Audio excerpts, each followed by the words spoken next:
অতিথি ছিলেন বিশ্বনন্দিত মুফাসসিরে কোরআন ও সাবেক সংসদ সদস্য মাওলানা দিলাওয়ার হোসাইন সাঈদী। সাইমুম এদেশে ইসলামী সাংস্কৃতিক অঙ্গনে একটি প্রিয় নাম, একটি পরিচিত নাম।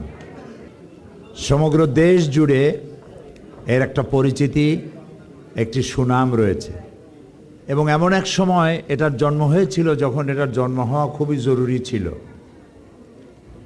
সেখান থেকে নিয়ে হাঁটি হাঁটি পা পা করে এ পর্যন্ত সাইমুমের কত বছর কাটলো? 31 বছর পার হয়ে গিয়েছে এবং সারা দেশে এর সুনাম সুখ্যাতি ছড়িয়ে পড়েছে। আমরা বলি আলহামদুলিল্লাহ। সাইমুম হচ্ছে এক ঝোড়ো হাওয়া। মরুভূমিতে যে ঝোড়ো হাওয়া প্রবাহিত হয় এটাকে সাইমুম বলা হয়। এই ঝোড়ো হাওয়ার মধ্য দিয়ে আবর্জনা উড়ে যায়, আর যেটা নিখাত, যেটা সলিড, সেটা টিকে থাকে।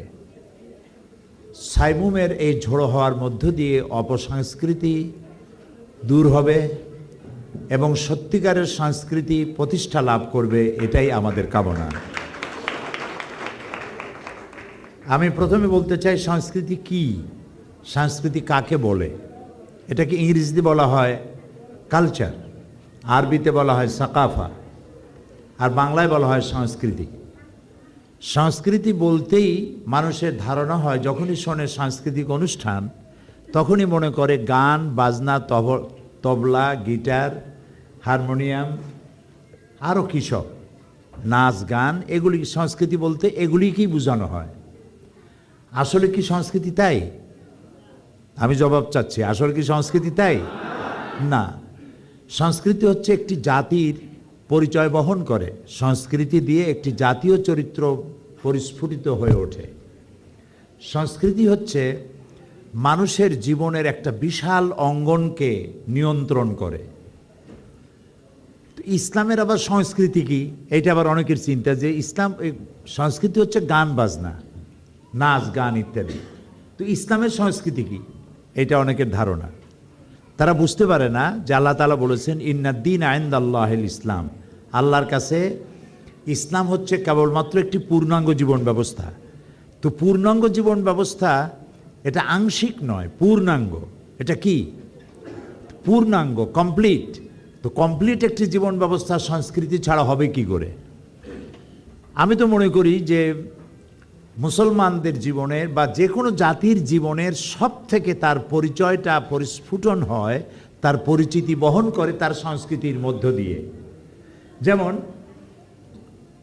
হিন্দুরা মরে গেলে পরে তাদেরকে অন্ত্যেষ্টিক্রিয়া করা হয়, আমরা বলি দাফন কাফন করা হয়।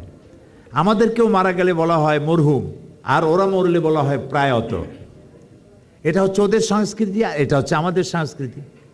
ওরা পোড়াইয়া ভস্য বানায় দেয়, আর আমরা গোসল করাইয়া কাপড় পরাইয়া কবরের মধ্যে রাখি, এটা আমাদের সংস্কৃতি।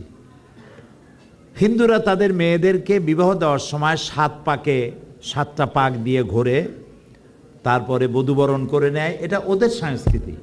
আর আমাদের সংস্কৃতি হচ্ছে বরকনে 2 আলাদা জায়গায় থাকে এবং আকদ করানো হয়, তারপরে শরীয়ত অনুযায়ী দেখা সাক্ষাৎ করানো হয়। এটি হচ্ছে আমাদের সংস্কৃতি। মঙ্গল প্রদীপ জ্বালানো, উল্কি আঁকা, রাখি বন্ধন করা, এটা ওদের সংস্কৃতি। আর আমার সংস্কৃতি হচ্ছে যে কোনো জিনিসকে শুরু করা আল্লাহর নাম দিয়ে।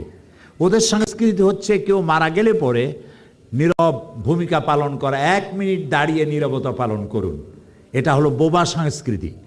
আর আমার সংস্কৃতি হচ্ছে কেউ মারা গেলে পরে সূরা ফাতিহা পড়ি, ইখলাস পড়ি এবং তার জন্য দোয়া করি, এটা আমার সংস্কৃতি।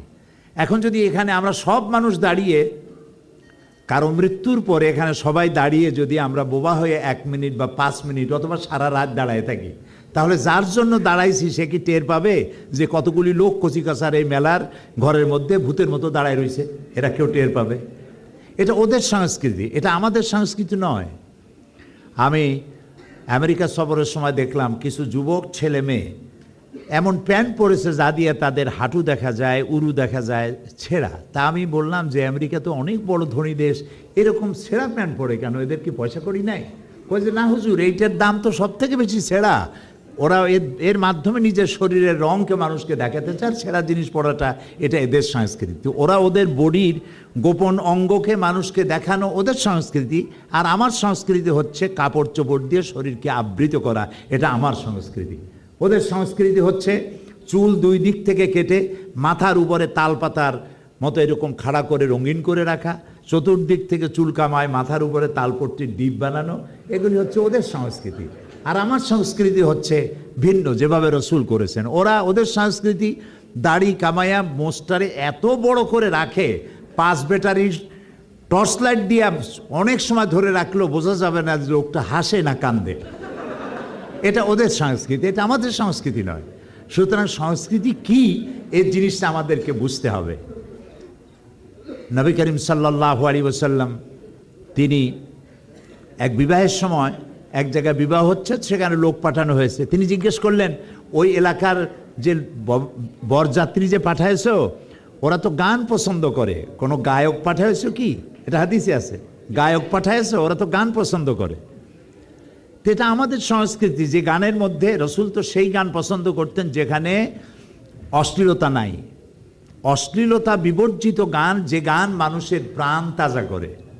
মতিউর রহমান মল্লিকের জন্য তো দোয়াই আসে, তার একটা গান ব্যাখ্যা করলে 3 ঘন্টা বক্তৃতা করা যায় এক একটা গানের উপরে। কোরআনের উপরে, হাদিসের উপরে, ইসলামের উপরে, মরা মানুষ জিন্দা করার মতো গান তার হাত দিয়ে আল্লাহ রচনা করাইছেন। এই জন্য আমি ওরে বেশি ভালোবাসি, অত্যন্ত স্নেহ করি আর দোয়া করি, আল্লাহ ওর হায়াত তুমি আরো দারাজ করে দাও।